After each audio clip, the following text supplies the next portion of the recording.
ततः सुमन्त्रेस्त्वदितं गत्वा त्वरित विक्रमः समानयतित्सा तान् सर्वान् समस्तान् वेद पारगान्। और तब शीघ्रगामी सुमंत्र जी ने तुरंत जाकर के वेद विद्या के पारगामी उन समस्त ब्राह्मणों को बुला लाए। तान् पूजित्वा धर्मात्मा राजा दशरथ तथा धर्मार्थ सहितम युक्तम सलक्षणम वचनम ब्रवीत।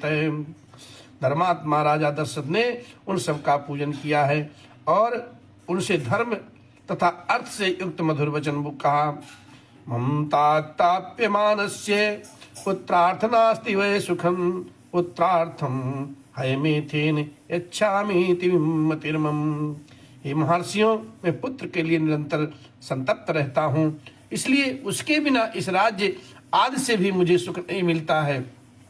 अतः मैंने यह विचार किया है कि अब मुझे पुत्र के लिए अश्वमेध यज्ञ का अनुष्ठान करूं। अब तदहम यष्टुमिच्छामि हयमेधेन कर्मणा ऋषि पुत्र प्रभावेण कामान प्राप्यामि चाप्यहम्। इसी संकल्प के अनुसार मैं अश्वमेध यज्ञ का आरंभ करना चाहता हूँ। मुझे विश्वास है कि ऋषि पुत्र ऋष्यशृंग के प्रभाव से मैं अपनी संपूर्ण कामनाओं को प्राप्त कर लूंगा। तथा साध्यवती तदा वाक्यम ब्राह्मणा प्रत्यपूजन वशिष्ठ प्रमुखा सर्वे पार्थिवस्य मुखाच्युतम।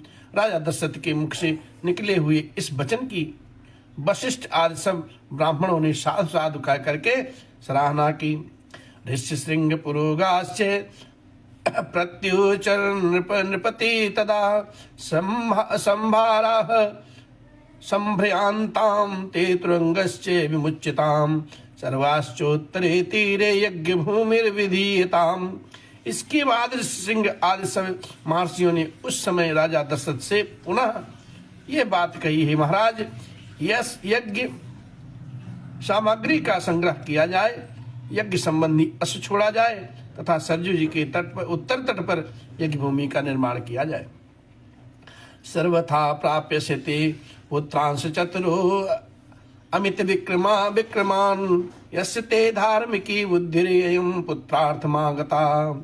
तुम यज्ञ द्वारा सर्वथा 4 अमित पराक्रमी पुत्र प्राप्त करोगे, क्योंकि पुत्र के लिए तुम्हारे मन में ऐसे धार्मिक विचार का उदय हुआ है। तथापि तो अभवद राजा श्रुत्वा तु द्विजभाषितम् अमात्यान् ब्रवीते राजा हर्षेणेदं शुभाक्षरम्। ब्राह्मणों की यह बात सुनकर के राजा को अपार प्रसन्नता हुई। उन्होंने बड़े हर्ष के साथ अपने मंत्रियों के से यह शुभ अक्षरों वाली बात कही। गुरूणां वचनास्य शीघ्रं संभाराः सविभ्रयन्तु मे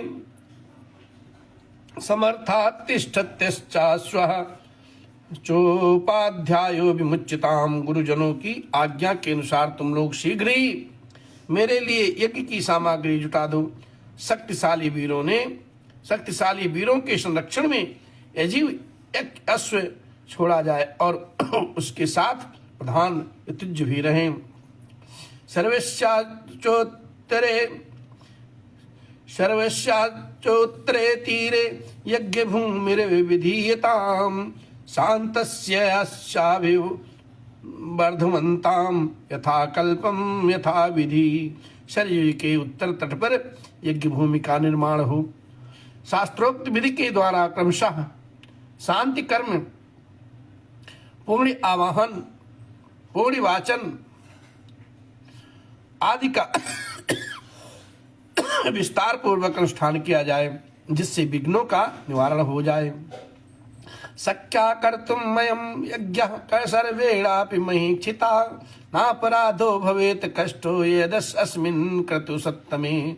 यदि इस श्रेष्ठ यज्ञ से में कष्टप्रद अपराध बन जाने का भय ना हो तो सभी राजा इसका संपादन कर सकते हैं।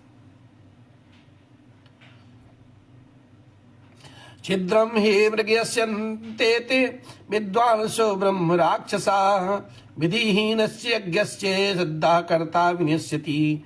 परंतु ऐसा होना कठिन है, क्योंकि ये विद्वान ब्रह्म राक्षस यज्ञ में विघ्न डालने के लिए छिद्र ढूंढा करते हैं।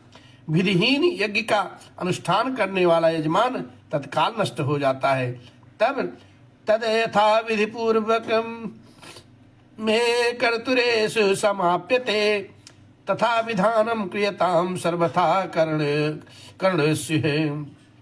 अतः मेरा यज्ञ जिस तरह विधि पूर्वक संपूर्ण हो वैसा उपाय किया जाए। तुम सब लोग ऐसे साधन प्रस्तुत करने में समर्थ हो। तथेति च ततः सर्वे मंत्रिणः प्रत्यपूजन पार्थिवेन्द्रस्य तद्वाक्यं यज्ञाप्ते अज्ञाप्तुं कुर्वते। तब बहुत अच्छा कह करके सभी मंत्रियों ने राजराजेश्वर दशरथ के उस कथन का आदर किया और उनकी आज्ञा के अनुसार सारी व्यवस्था बनाई गई। ततो द्विजास्ते धर्मज्ञस्त्वन् पार्थिवर्षभम् अनुज्ञातास्ततः सर्वे पुनर्जन्म जन्म यथागतम्।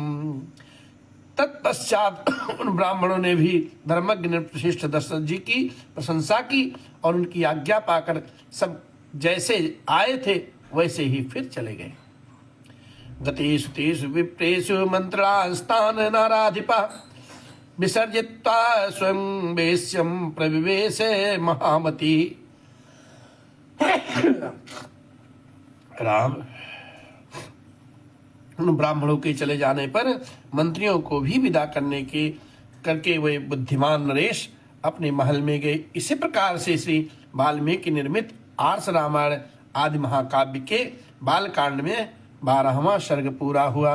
श्री राम जय जय राम, जय सिया राम जय जय सिया राम, जय हनुमान जय जय हनुमान, जय सिया राम जय